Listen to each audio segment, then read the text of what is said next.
let's turn on the 9 count here. I'm going to start off the 13 count, which is more complicated. Take a look at this U.S.-Canada chart over the past year or so. So what we see on the bottom here is a row of bars that represents essentially a momentum count. And the theory behind the 9 count is that the market essentially shifts on a 13-day period. There's 4 days going into it and then 9 days counting. So altogether a 13-day momentum shift, mostly on the minor trend. But if you zoom out to a weekly or a monthly chart, you can see this on the major trend as well. And I'm just going to zoom in a little bit just to show you how accurate this can be.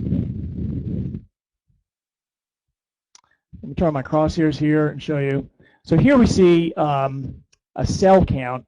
It counts 1, 2, 3, 4, 5, 6, 7, 8, 9. And you can see that that 9th bar is a bright red bar. And the 9th bar will typically indicate an opportunity to enter a long or short trade on the minor trend. And here we can see that that bar almost exactly calls the peak here. And that would be a short opportunity. And if you go back in time a little bit, you can see that there's another opportunity here on the buy side. And if we move forward here again, we can see another opportunity on the sell side. This count went a little bit further, but again, with a wide enough stop, that's a great short entry. Once again, we go flip back to the buy side. This one called a little early, but once again, with a slightly wide stop, we can catch that. So this trade, this indicator can really be used to trade any sort of sideways market. Like all momentum indicators, you have to be a little careful when you get into a trending market. But one of the tools that we've integrated here is the stop levels from Daniel Pearl's book. If anyone is familiar with Daniel Pearl, he's one of the experts on this trading technique, and he outlined in his book a number of principles for stops that have never been implemented in any software until we implemented it recently. And so here you can see that the Pearl stop is indicated on the latest 9 counts. And here you can see this is kind of a frustrating one because the 9 counts occurred on this red bar here. It was pretty accurate. That was the beginning of a pretty good trend here. Unfortunately, Pearl stop rules just got picked off, and as anyone who's traded knows, that kind of goes with the territory. The one thing I will say is, I always set my stops just a few pennies further, but that is kind of how it goes.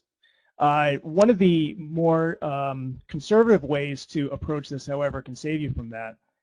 We can see that these setup counts will move forward in time, and sometimes they will extend beyond nine bars.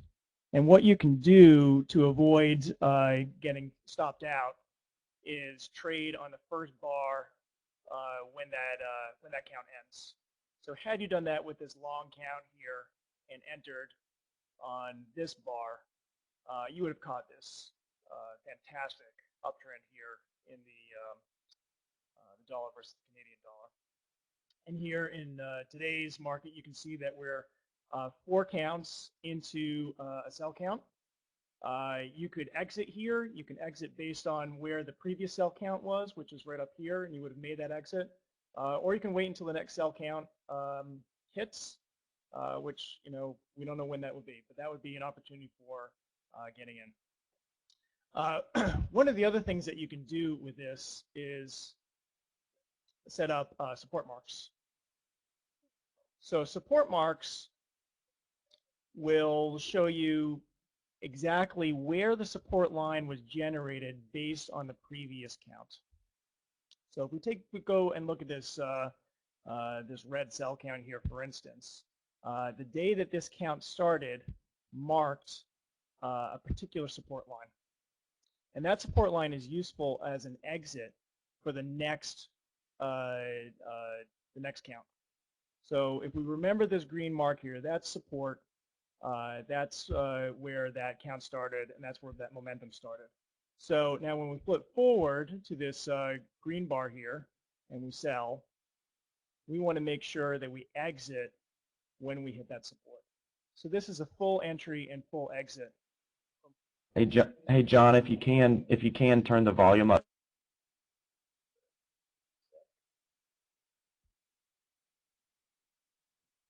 There we go. Turn the mic up. That's awesome. So this is an interesting principle. It works really well on daily charts. It works on intraday charts, and it also works on the long-term trend. So I'm going to just pull up, let's see, it's called Euro USD, and let's just take a look at a monthly chart. A little bit more here.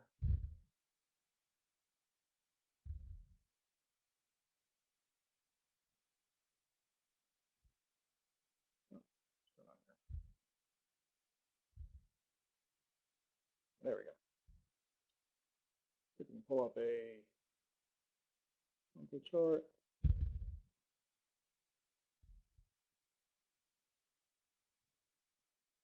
I'll pull up a weekly chart. How about that? See how that goes. So like I said, it works in any time frame. So here, once again, we can see this beautiful 9 count appearing right at the end of the downward trend here. Again, there's a very steep trend. There's a lot of momentum, so it's not going to hit it right on the nose, and you got to be cautious of that. That's a pretty good call for it to say buy right there. But once again, the conservative entry is you wait for the count to end, and you buy on the momentum going the other direction. So let's just measure out what that is. So if we bought there, and we go up to this previous support line, that's a 12% gain in about 2 weeks on the euro there, depending on how you leverage it up. Flipping forward, we can go to this trade over here. Once again, we've got the momentum starts here on this green bar. That's our buy signal. That's a gorgeous buy right there at the bottom of that red bar. Buy on the open the next day and follow that trade again all the way up to this prior resistance level. Once again here, you've got a long trade. If you enter here, you're going to get stopped out. But if you wait until the first bar in the opposite direction, you're going to catch it down here. Wide enough stop if you're brave enough to trade intraday, and you can see that red bar forming. Again, that's a beautiful trade, and you can follow that all the way down. So here again, this 9 count works really well in the weekly, works really well in daily. Let's just tempt fate here and pull up an intraday chart, pull up a 30-minute chart and see what happens. Okay, so here's a 9 bar that doesn't really do so well. We could catch it right here, but we're going to stop out on that one. But this does explain another principle, which is a principle of the 2 9 bars in a row, essentially. When you see a 9 bar occur, and then you see another 9 bar occur without a set of red 9 count in the middle, that second one is a much higher probability trade. And here we have really quite a spectacular drop in the euro here. And again, entering this with a reasonable stop. Again, if you put it in the context of this trade here, a stop of down over around 134 would not be unreasonable. And again, there's 2 9 counts in a row give you a really strong indication that you should go long, and we could follow that trend again all the way up. We'd probably exit again at this resistance level, 135, and if we pick out measure tool here, say we bought here without a stop, that would give us again 1% gain over 1 day, 24-hour 1% gain. So that's a really nice trade. Again, you can use these Pearl stops as your decision point. Here we can see that we had a 9 count trade that happened the other day. According to Pearl, we should have stopped that out. And as you can see, this 9 count just went on and on and on. So on a 30-minute trend, at least, you're caught in a major trend there. You just don't want to get out. This technique is used primarily for swing trading, getting in and out of positions. So that's a 9 count indicator, and there are a whole bunch of advanced features, but again, in a very short period here, we don't want to get too deep. But it's something that you can get with our free trial. You can play around with it. We have 20% discounts for the group here. And trade it on Forex. This has been used for about 20 years, primarily in the equities market. Forex traders are really just tuning into it now. But we find it very compelling for this market. So the next thing I want to talk about is a trading tool that we have called the visual earnings tool. I'm just going to bring up another page here just to give you a little bit more insight here. We're going to take a look at a stock that everyone's following, Tesla. Give me a second just to log in here.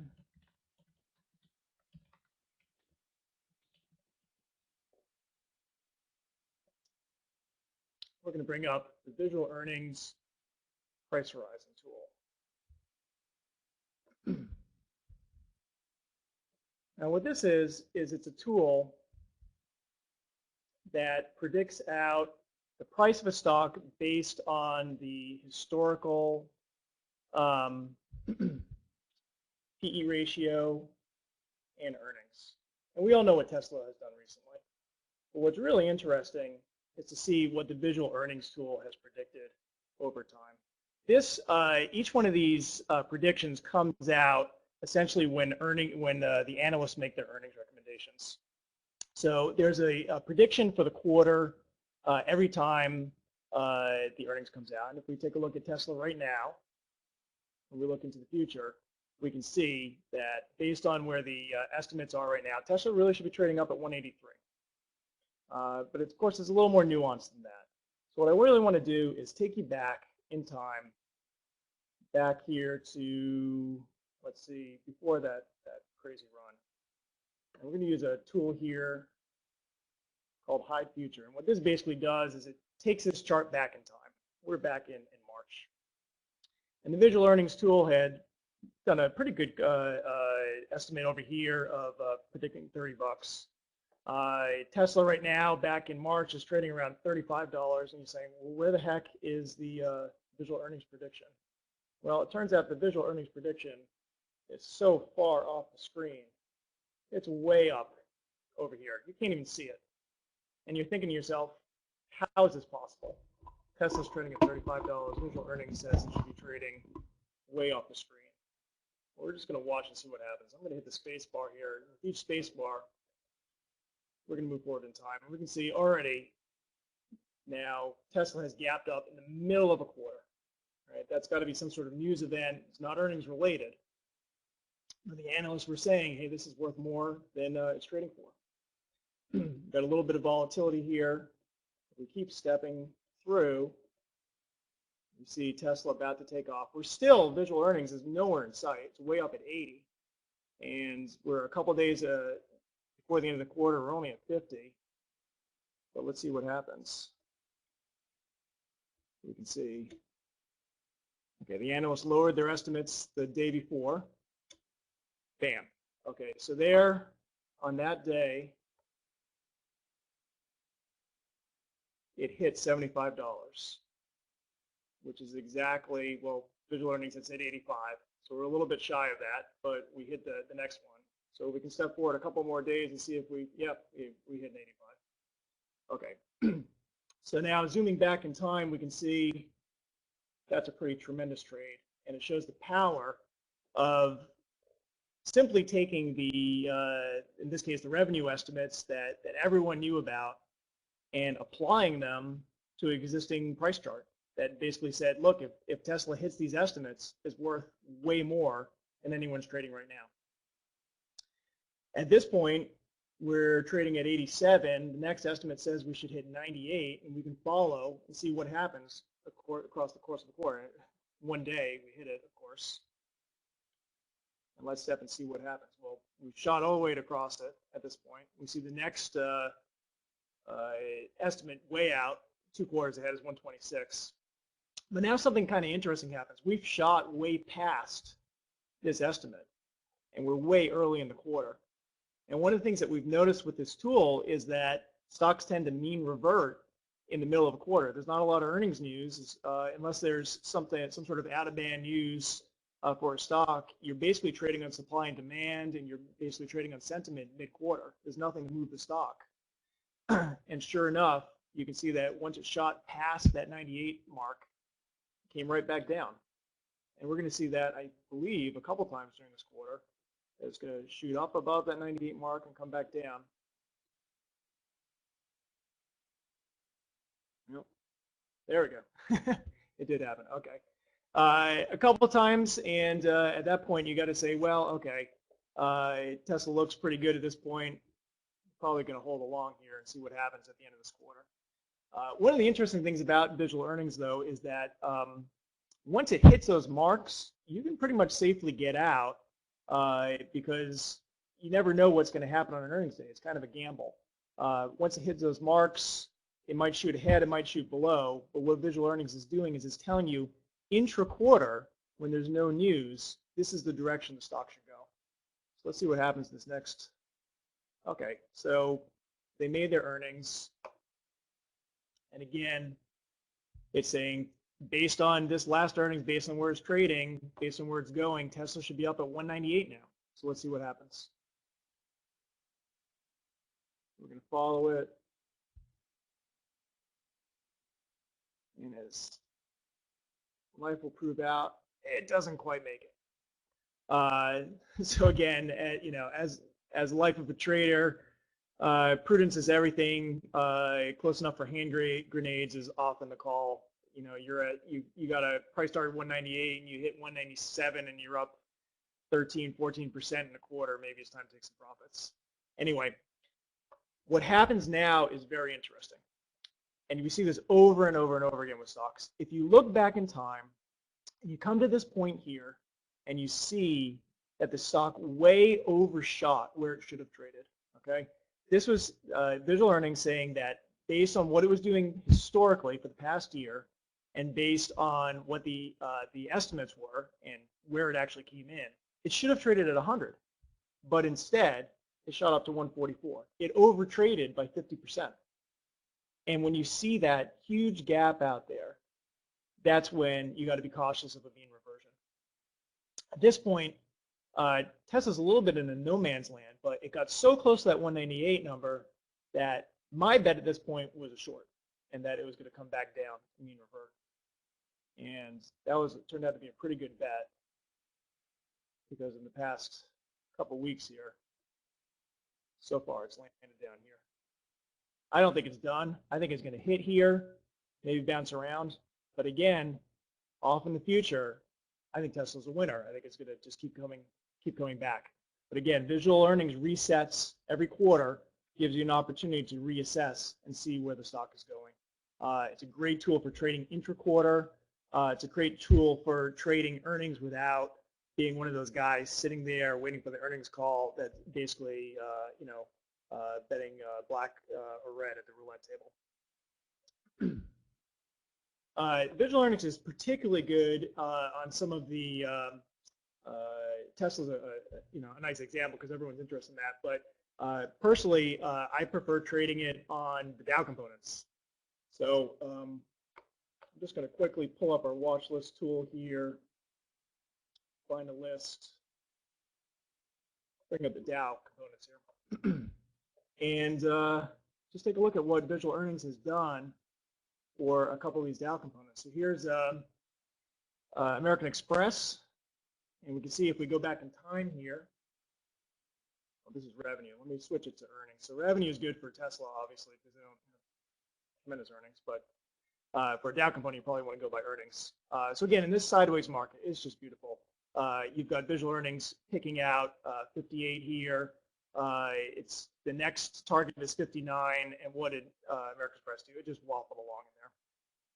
Now here in this quarter, just zoom in a little bit, show you what happened.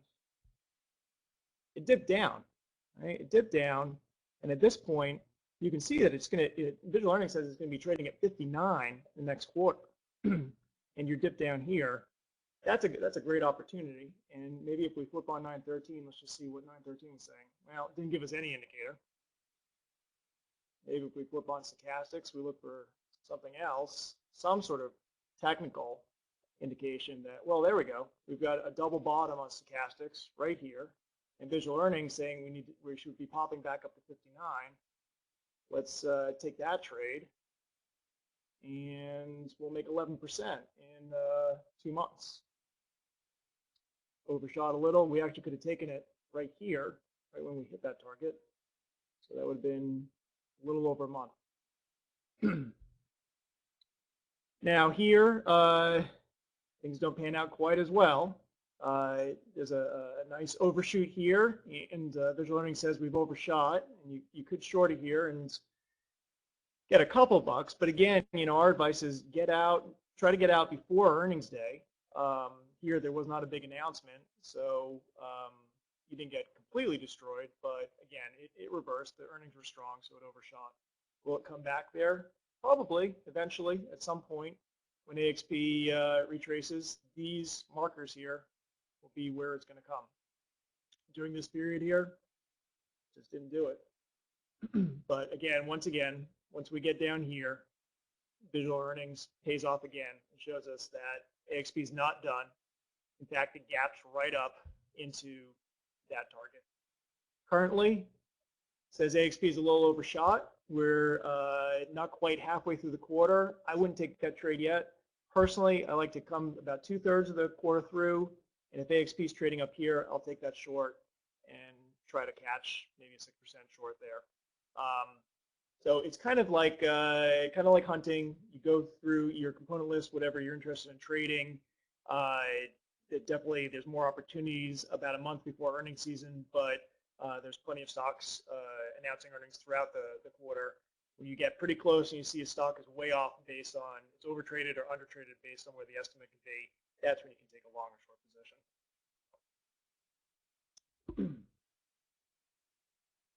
So these are the sort of proprietary tools that we have, and some of the other things that I just want to show you that I like to use as a trader. They make my life a little bit easier. So I'm going to switch back to a Forex tool. So one of the things that's really interesting, if you trade the U.S. dollar euro, it's a 24-hour security. So one of the things that you're really missing out of this trade is gap analysis. You have no way of really detecting, it's trading 24 hours, but you've got thin markets trading.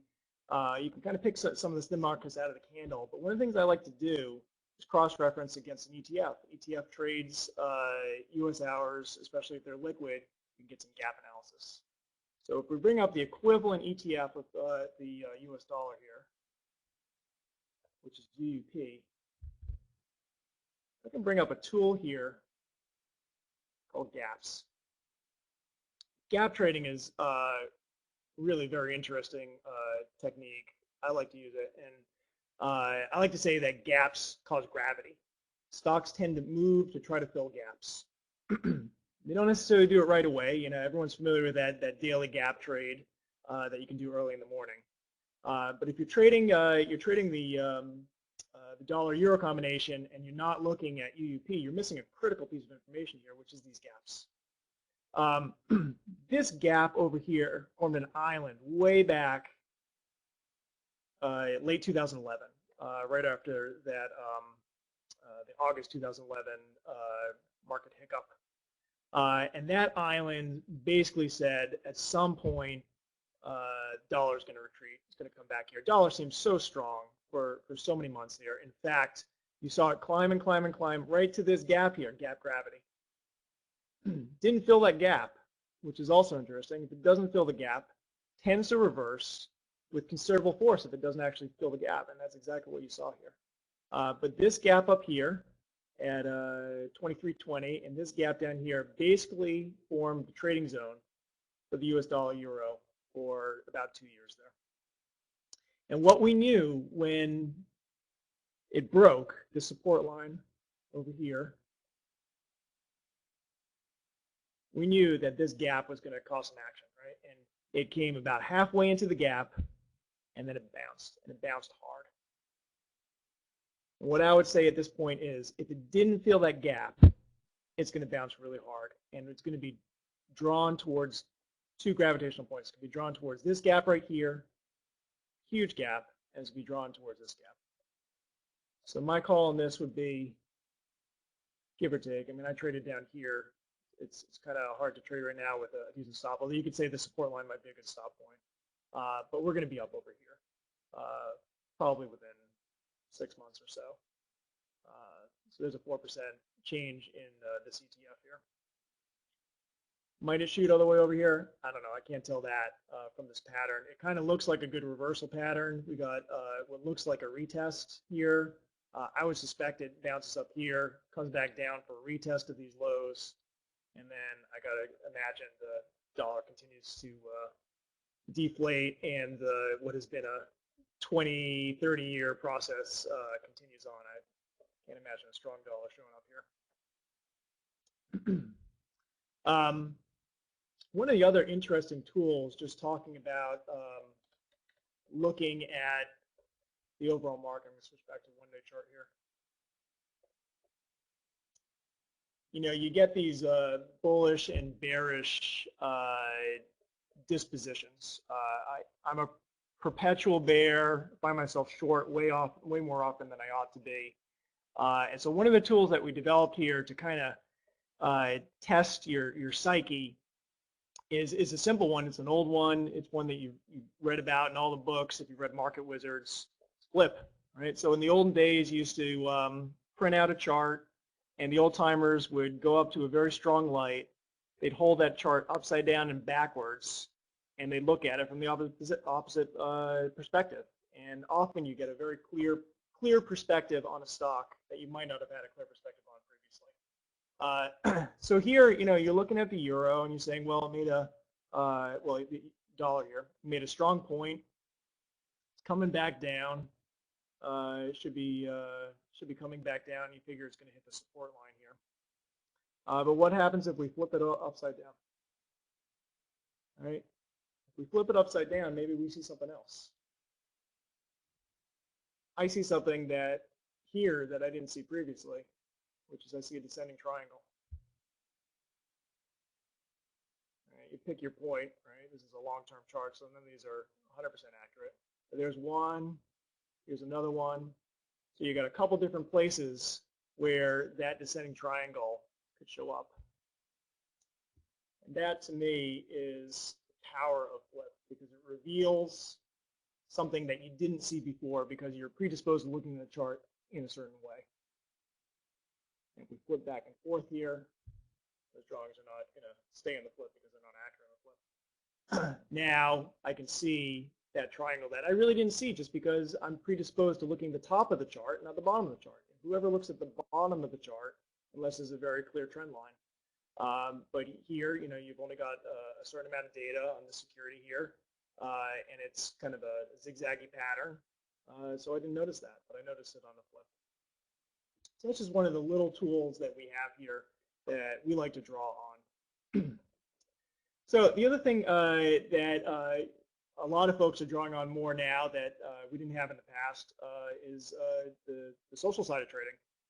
It wasn't too long ago that if you're trading, you're stuck in a room by yourself, and you know, you're basically making decisions on your own. Maybe you had a friend that you talk to, maybe you're in an investment club. Nowadays, you can join eToro and talk with all the other forex traders. What we've integrated in is StockTwits. So if I pull up StockTwits here, I'm just going to pull up a security, pull up IBM. I can pull up StockTwits at the same time that I'm looking at a chart, which I think is great. And I do this all day long. I'm mostly trading the Dow components. I love to have the Dow components up on the chart. and then I like to have StockTwits open over here, and I can look through my StockTwits trades here. Now, if I were to log in, I can actually share my charts here directly through StockTwits. So I can, not logged in, but if I was logged in here, I could click on a share and post my chart and my tweet directly on StockTwits. So I think anyone that's out there using StockTwits right now and sort of flipping back and forth between two screens, I think this is a great way for chartists to come in and use StockTwits. It puts the tweets in context. As soon as you see a tweet, you can click on it and figure out what's going on. So we see this guy over here. He's talking about Johnson & Johnson. Let's click on Johnson & Johnson, bring up the chart, bring up the tweet, the Twitter feed, and see what's going on with this chart.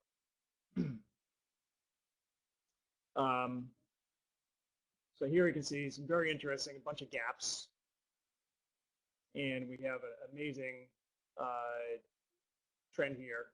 Let's just bring up some tools. Let's see what visual earnings says about it. Bring up the price horizon for EPS. And once again, looks like J&J is overshot a little bit. Again, that visual earnings was spot on accurate.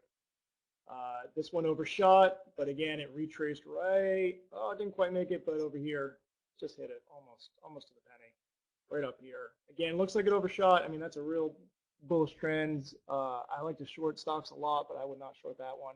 But if it hovers in this position, gets a little higher by the end of the quarter, I think I'd probably take that trade and look for a retracement back to 90. Yeah, one of the other things that we can do here, which is interesting, so folks are frequently looking at charts based on the periodicities that their charting vendor provides them. So everybody's looking at the daily, everyone's looking at the weekly. If you're an intraday, you're looking at 5 minutes, 30 minutes, 10 minutes. We think that's a little bit limiting.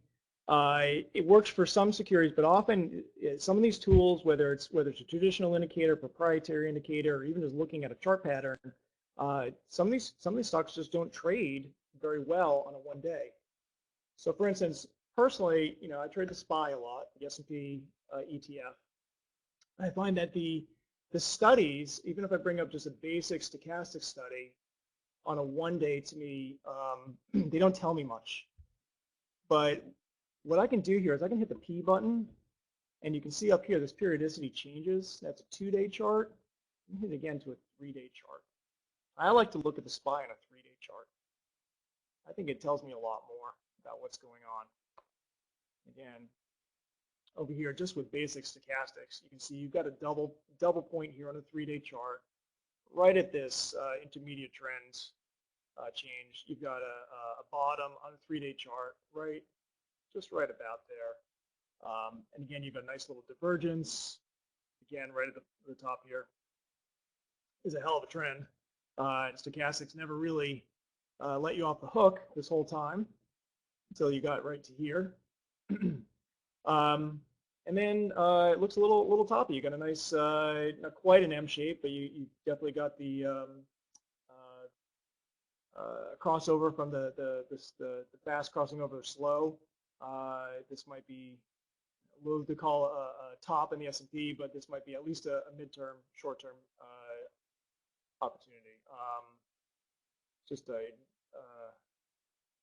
diverting a little bit here. I kind of see, I haven't seen this in a while, but I see an A, B, C, D, E.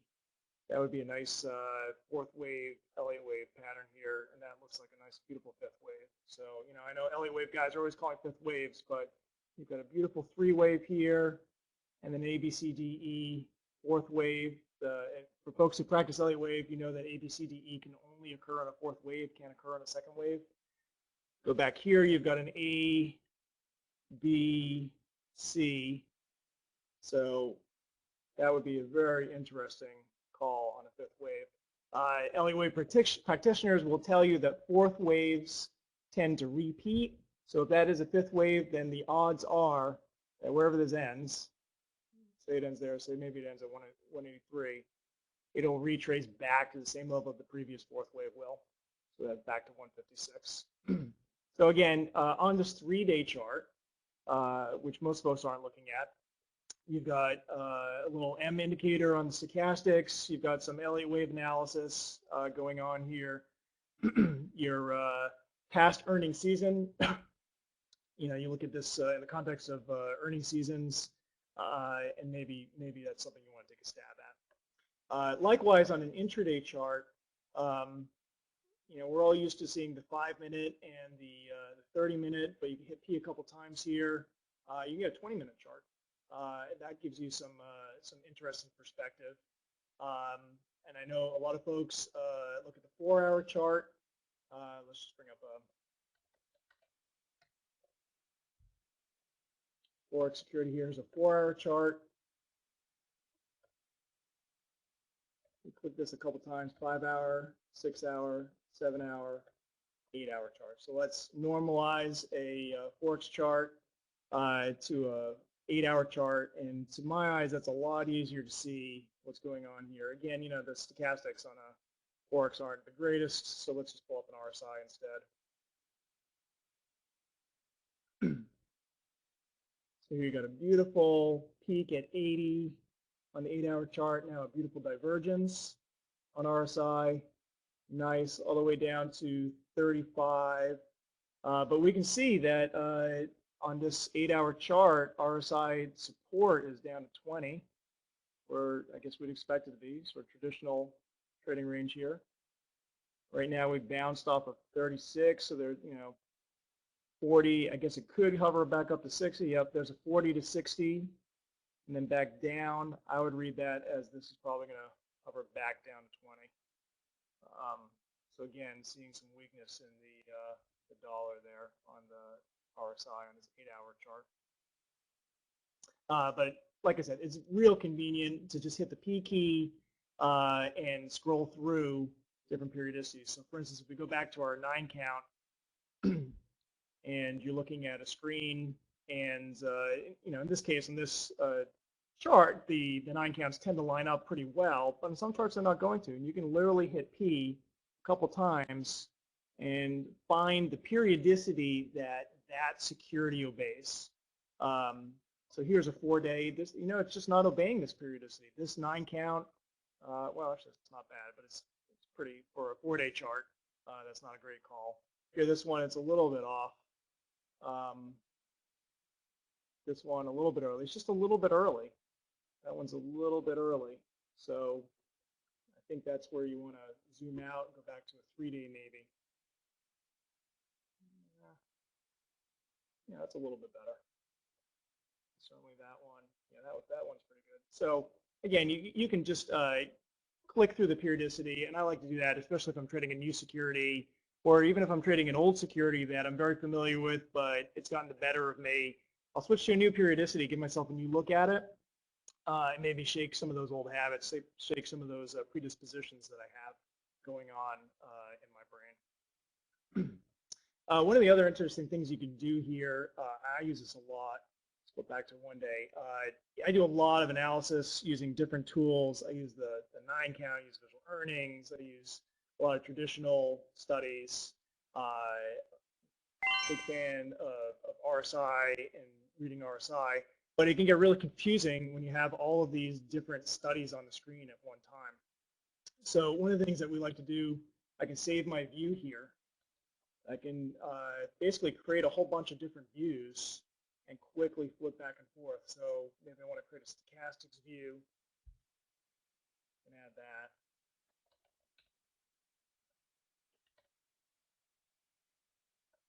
And now if I want to flip back and forth between views, I can do that instantly. Maybe I want to add a moving average. Let's put a 50 in. Let's put a 200 in. That one blue. We'll just save that. Rename stochastics. There we go. So now stochastics is that one. And I will tend to have that. I'll tend to have some views that they've got a lot of different indicators, overlays, studies on them, and I can digest that pretty quickly because I'm used to it. And then I share a lot of charts, so I might have a view that is a simplified version that I can share to people so they're not bombarded by 800 different indicators. But I also use it from my own perspective because every one of these indicators tricks your eye. As humans, we're designed to perceive lines in 3 dimensions. A lot of the lines that appear on the screen can appear as horizons, artificially affecting the way we view a chart. And just cleaning up a chart and bringing it back to something very basic like this can give you a different perspective. And then once again, coming back and flipping. Here, when you flip it, everything flips. Your RSI flips as if you've gone long to short here. Your gaps flip. Everything's going to flip for you, give that complete perspective. So all of your analysis that you do, any of your technical analysis, you can do in the flip chart the exact same way and really fight those biases that you have.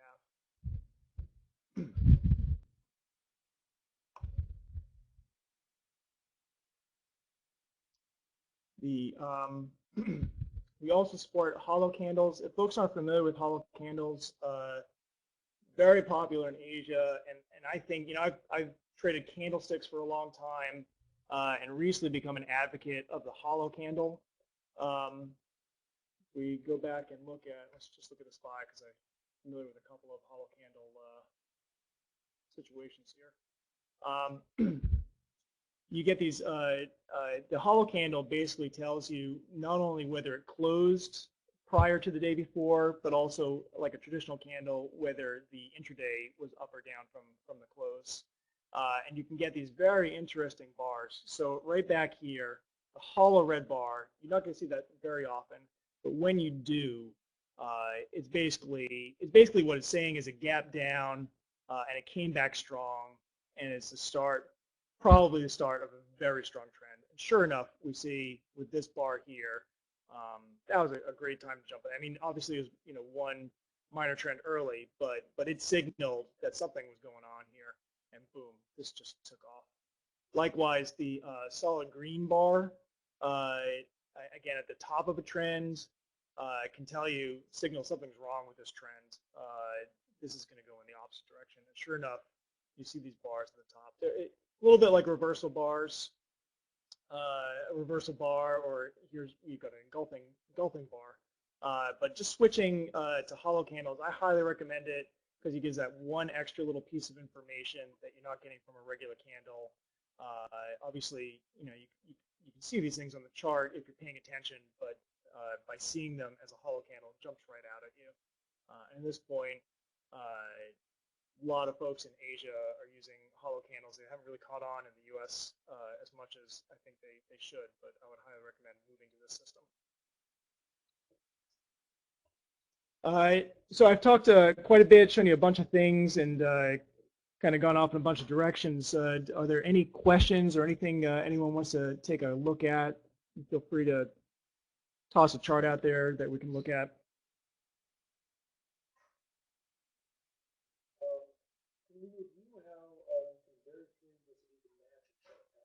Yeah. Okay. So how do we vary periodicity to match a chart pattern? What I like to do is you bring up my whatever your preferred study is, right? Now, almost all these studies, they're all momentum studies. They're all one form or another of momentum study. So you learn the ones that you're familiar with, you're comfortable with, and you get comfortable with how a stock reacts. And then what you can do is just simply, we hit the P key here, and it increases the periodicity. And you can watch and see how it changes. And what I like to do is I like to look and see when does it, for instance, most momentum indicators are basically oscillating back and forth between a high and a low, right? Usually between a 0 and 100. And I like to see when does the top of the indicator line up with the top of the wave in the trend line, and when does it happen most frequently? Here I can see this is 2 days, a 2-day chart, and the top of the stochastics is just a little bit early. It occurred a few bars before the actual top. So that makes me wary of this periodicity, like that this particular security is just not moving on this periodicity. So I will just increase it a little bit and look at that same spot and now see, does the top of the stochastics, the crossover stochastics, land right on that spot? And it does. And then I move to the next one. Does the point land right there? Pretty close. It's off by 1. You're never going to get it perfect, obviously, right? And again, does the middle of this stochastics lump line up with the top? Yes. So when these things are lined up, and you would imagine that that's what your momentum indicator should do. Your momentum indicator should reflect the stock chart. The only difference is that your momentum indicator is telling you that you're hitting a top or bottom. And that's the value of a momentum indicator, is that it actually has a top and a bottom that it oscillates against, whereas your stock chart doesn't.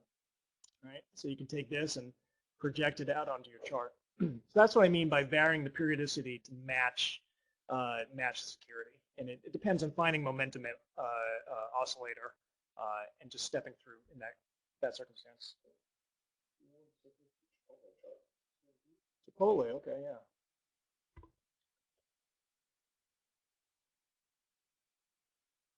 Let's take a look. One day, let's see what visual earnings has said. Make sure I'm on earnings. I'm on earnings. Okay, so here we see great trend.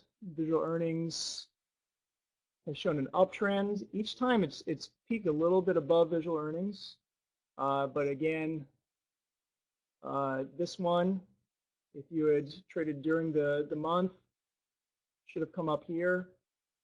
And now, based on where it's trading now, it's saying that's a little bit overbought. So we might look for a little bit of a retracement. Personally, on these gaps, this kind of a big gap here, I always see that repeating. So whether, Google gapped up like that recently, whenever you see a stock gap up and create a straight line like that, what I would expect, and this is kind of just flying in the face of what the indicator tells you, I would expect a little bit of an oscillation pattern, and I would expect it to repeat by that measured distance. So I'll come back here and say, I'm going to look at that measured distance, say that's 72 points, and then right up to there is 108 points. I would look for some sort of a point here and go up about the same thing. So 70 to 108 points, that's what I think it's going to do. So at that point, I think I would start to look for some weakness. But this particular type of gap up, this is just me personally. I've most of the time that I see that, this is what I see happening. I'm thinking of an example right now, actually. If you go back to LinkedIn, go back over here, here's the same gap up, right? See, big gap up, big green bar on earnings, little point up, and it definitely went, shot up again. So at that point, there's a little bit of weakness, and it came back down. But here's another one, not quite the same strength, right? Because it didn't fly off the way Chipotle did and the way LinkedIn did the last time. So now we're starting to see a little bit. I love LinkedIn. I think they're actually going to be a great stock, but we're seeing a little bit of faltering, right? Came back down, filled that gap, definitely hit where visual earnings was, filled that gap. Visual earnings says that it's going to pick up again, and I guess, personally, I do believe in the revenue model.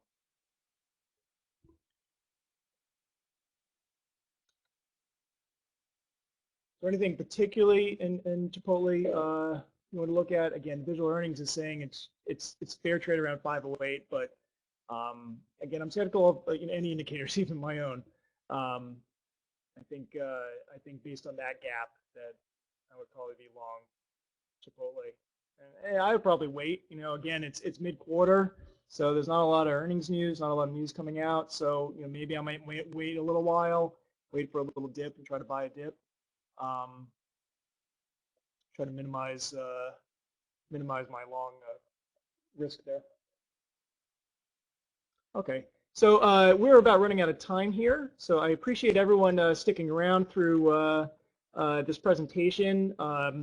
Again, the two proprietary tools we have here are the visual earnings, which is it's U.S. stocks based on the earnings making price projections. The 913 count, which again has been used for about 20 years on equities, very popular on U.S. equities, but really just making the rounds in the forex market, we think has got a lot of potential.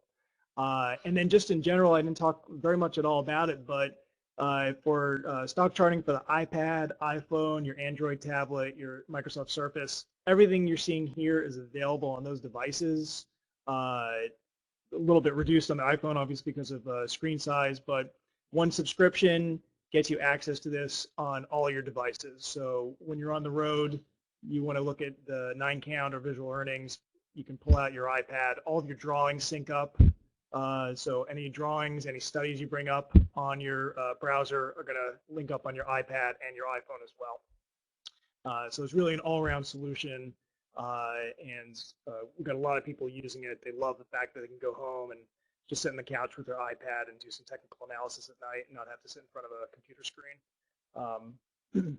So just for that, we think you should take a look at ChartIQ, go to the Apple App Store, download it. Like I said, it's free for end of day, and if you like it and you're trading intraday, it's pretty inexpensive subscription for intraday pricing, and there's a 20% discount for everyone on this call.